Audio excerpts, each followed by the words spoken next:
Now you mentioned sometimes where you were sleeping, Mhm. but, living on a bicycle from, like, 2006 to 2011, what did it actually look like in terms of, um, what you ate and kind of how you even carried your artwork or creative tools?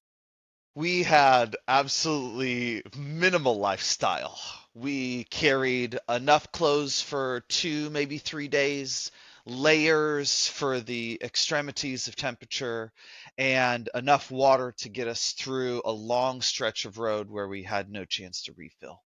Food, we would dumpster dive for.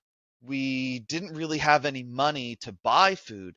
We also came across this concept that we developed we called the magic note, where we had a piece of paper in each language of the country that we were in, and it basically said, "Hi, we're traveling without money on bicycles. Are you willing to donate any food to our cause?" And Uh-huh. people would consistently give in really Wow, beautiful ways. We that's carried great. a sleeping bag, bike tools, one book, and we would do what we called ninja camping, which was basically figure it out at the end of the night. When we cycled across Germany, we didn't even have maps, let alone a bike pump yet. And so when we got to a road where we didn't know which way to go, we would play rock, paper, scissors with the rule of whoever won chose which way to go, and the loser didn't complain.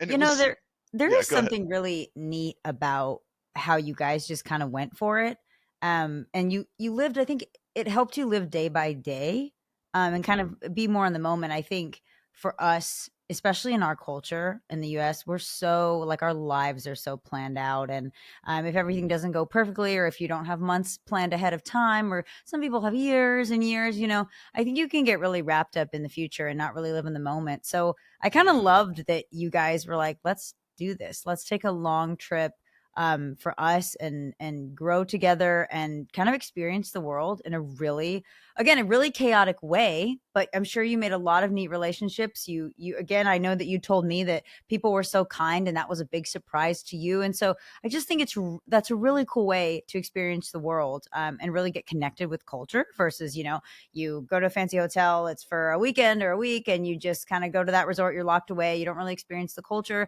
And also, everything is just so planned. Now, I want to know, you experienced a ton of wild encounters, obviously, from this trip. Do you have any more that you really thought in the moment, like, this is just totally insane? Like, I would have never known I could experience this, or just things that really threw you off guard? Yeah, there were quite a few things that threw me off guard. But I wanted to touch on this piece of wisdom that I wrote about in my book, The Cycle of Kindness, that it's if we can hold this presence akin to being a elderly person on their deathbed, witnessing everything for the last time and cherishing it, while simultaneously having the eyes of a newborn with this awe and wonder for everything around us. That's the mindset we got into, and it made every moment stretch out in this really beautiful way.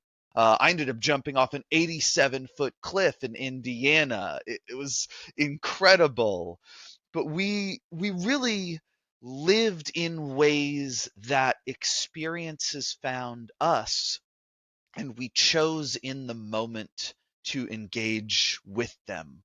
I Mm, mean, the people that we would meet would often invite us to things. And we gained this phrase that we absolutely love telling people. And it wasn't yes, or even like hell yes, or like, oh my God, that would be amazing. It's I couldn't say no.